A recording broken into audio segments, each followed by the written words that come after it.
What if I told you that they took what was widely known about God, spirituality, and you and locked it away? Now, explore with me, Kristen, aka Fire Terra Mama, as we use our intellect, our intuition, and the breadcrumbs from spirit to delve in deeper to what we've really always intuitively known. Come with me while I show you what I've learned from science, religion, cultural beliefs, and mythology to turn the occult and the apocalypse into the hidden and the revealed. Today, episode one, we're going to start with abracadabra, a well known stage magician word that's used all over the world right now. It's also connected to an incantation from centuries ago, and it's maybe connected to a symbol that's used now by a major Abrahamic religion. The term abracadabra, according to David Hartman, who was an American born Israeli citizen who founded the Shalom Hartman Institute in Jerusalem.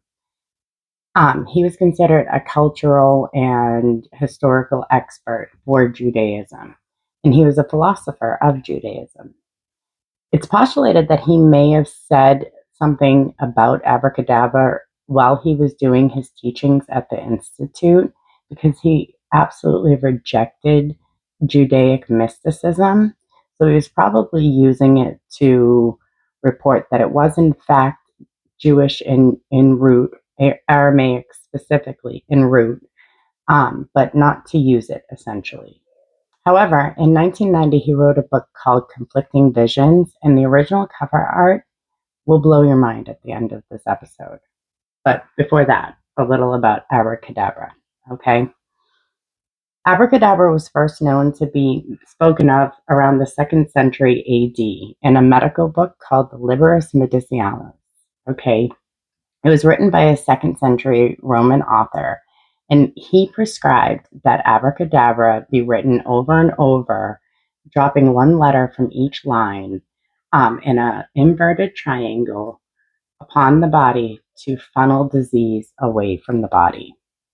Now, when I first learned this, I was working on creating a tattoo to incorporate my manifestation rituals, which were to use upward triangle to bring in what I was manifesting and a downward inverted triangle to take away what I was manifesting leaving my life.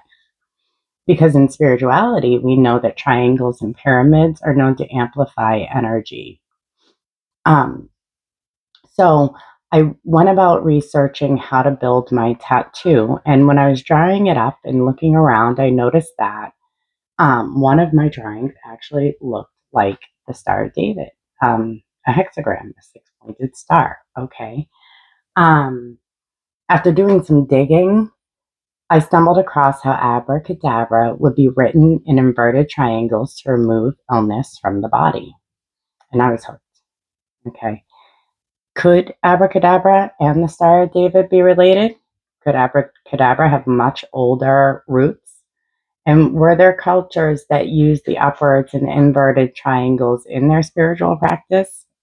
I was completely sucked in. The origin and etymology of the word abracadabra appears to have been, it has appeared in the English language via French. Okay, so the French got it from the Latin, and the Latin got it from the Greek, which was abracadabra. However, the Greek often absorbed language from the cultures around them, and it's thought to be much older and probably derived from a Semitic origin. There's three main theories on where it came from.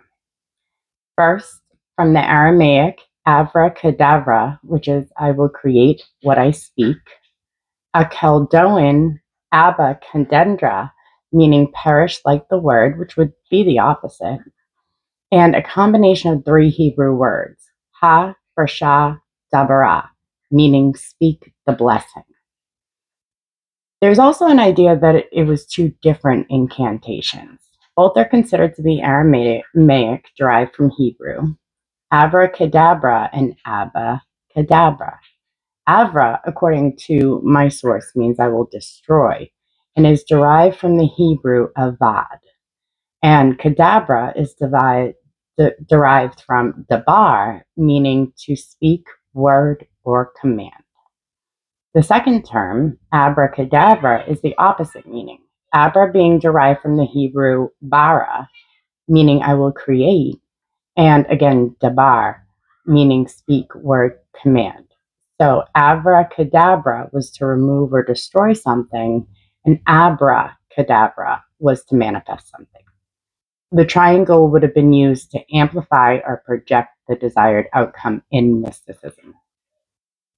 Abracadabra is mentioned once again in the book The Troublesome Voyage of Captain Edward Fenton, a book written by Ava Remington in 1582, where it's cited that Beniers saith that he healed 201 year of a plague by hanging abracadabra about their necks.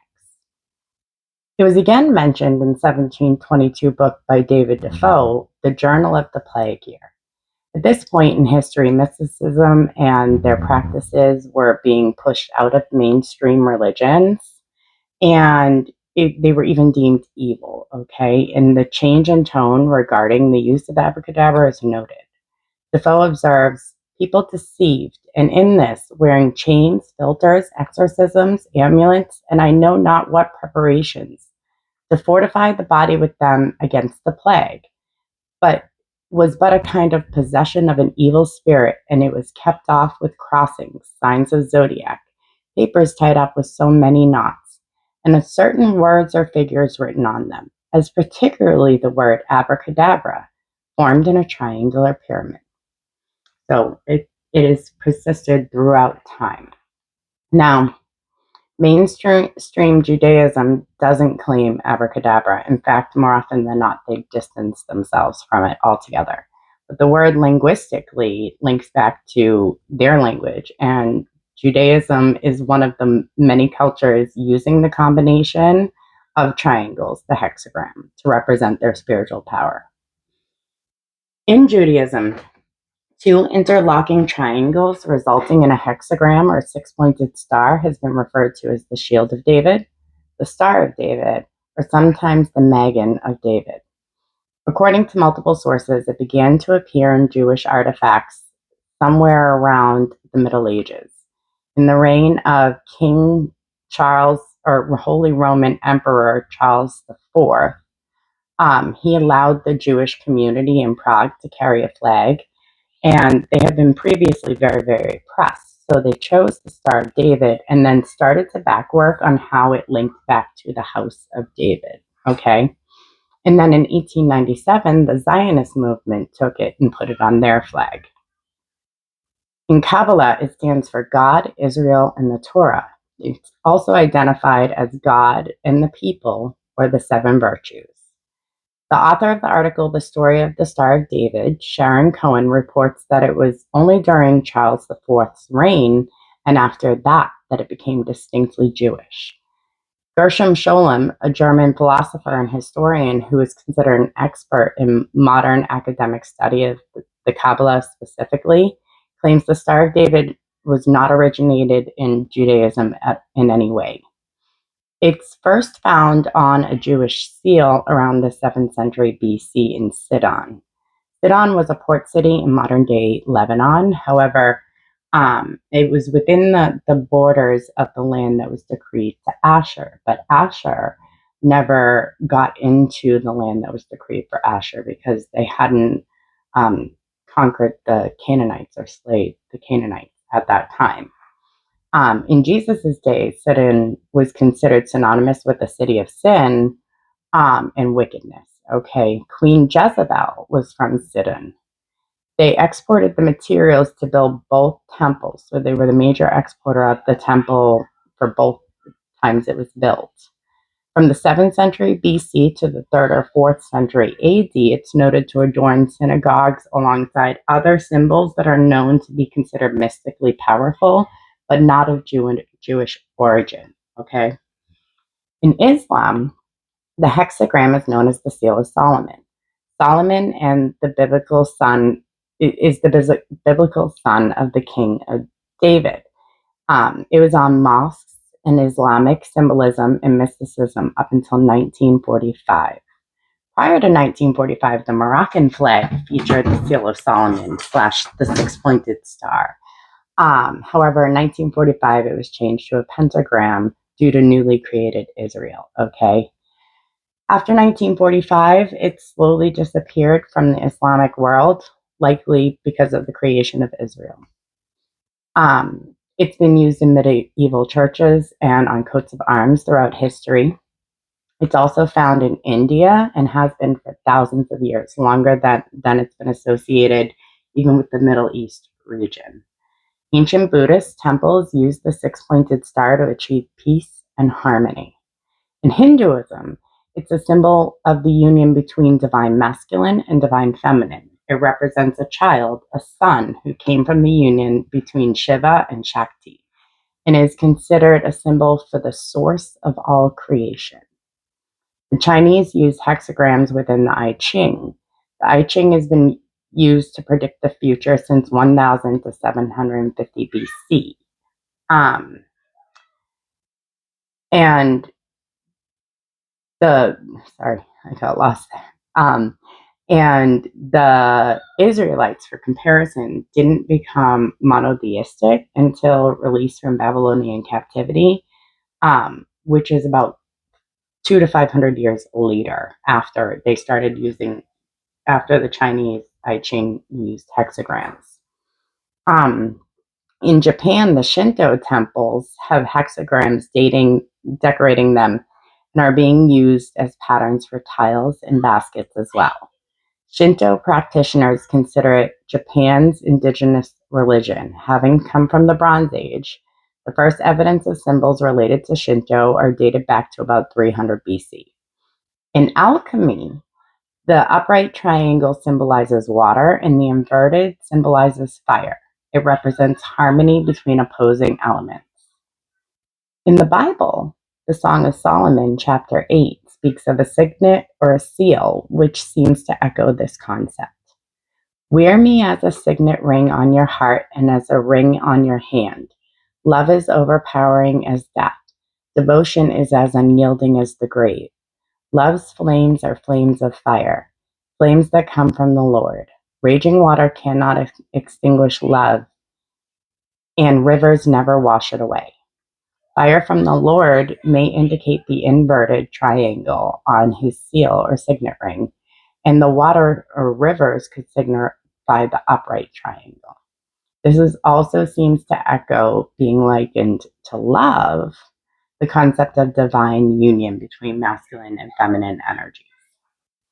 Josephus, the first century Jewish historian who was contemporary to Christ and mentioned Jesus and John the Baptist on multiple occasions, also mentions the seal of Solomon / Star of David. It's mentioned again in the 3rd century AD, which would be about 100 years after Abracadabra was noted to be used as a inverted triangle to funnel disease away. So about 100 years later, the Star of David, Seal of Solomon, is used in a book called the Sefer Harazim. It's a magical text, and it's fabled that the Sefer Harazim was given to Noah by the angel Raziel, and it was passed down through to Solomon. The hexagram is also mentioned in the Babylonian Talmud, which is about 500 AD. So far, the hexagram, or the use of interlocking triangles, has been used for divine protection, manifestation, and creation of one's will. It's found all over the ancient and Eastern and Western world. There are instances of it being used by the Druids and in Zoroastrianism as well. And Zoroastrianism is considered one of the oldest, if not the oldest, monotheistic religion in the world, and will be a future topic here. With all this exposure to the hexagram all over the world, is it possible that it might be found in the New World as well?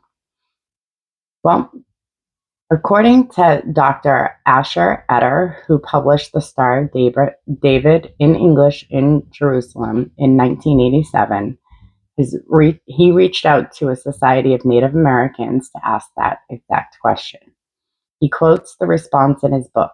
The society is called the Sunray Meditation Society, which stated, "The triangle is a basic concept and design element for Native American people. A single triangle represents fires of creation, and the double triangle represents the physical manifestation of the creative building energies which begin as an idea in the light of fire." They go on to say, "In our work, we understand that the double triangle expresses the concept of as above, so below, the union of spirit and matter, of heaven and earth." And that's yet another echo of it being divine union between fire and water. Some cultures, the fire comes from the heavens, and others, it's the water that comes from the heavens and the fire from the earth. That's probably related to the meaning of fire and water in each individual culture. And this is going back to the David Hartman that we talked about, 555, on my timer a little bit earlier. The book that he wrote, um, Conflicting Visions, the original cover art to that book has the Star of David on it. Okay. And it's two distinctly different interlocked triangles, but they're filled with color. The upward facing triangle is filled with red, and the inverted triangle is blue in color, echoing that fire water concept. Was this intentional by David Hartman, or was it coincidence? David's last book, published in 2013, about a year before he died, was named From Defender to Critic. Although I didn't read this book, um, it's my understanding that as a previous staunch defender of the rule of law within Jewish religion, he had gone on a spiritual journey and had determined that individual prayer and practice within Judaism should be celebrated. So the next time you see someone say abracadabra or see a hexagram, remember how far back those roots go and how they were based in an understanding across the cultures that divine masculine and divine feminine energies, when used in creation, potentially alongside invocations and incantations, has always been very, very powerful tool. Thank you for hanging out with me while we go through this twisty, lazy river of knowledge and bring out the hidden to be revealed. In upcoming episodes, we'll be talking about the spiritual significance of fire and water, some of the oldest religions in the world, and their connections to religions to today, as well as historical proof of well-known figures such as Zoroaster, Abraham, Joseph, Moses, Muhammad, and many more. I'll see you next time.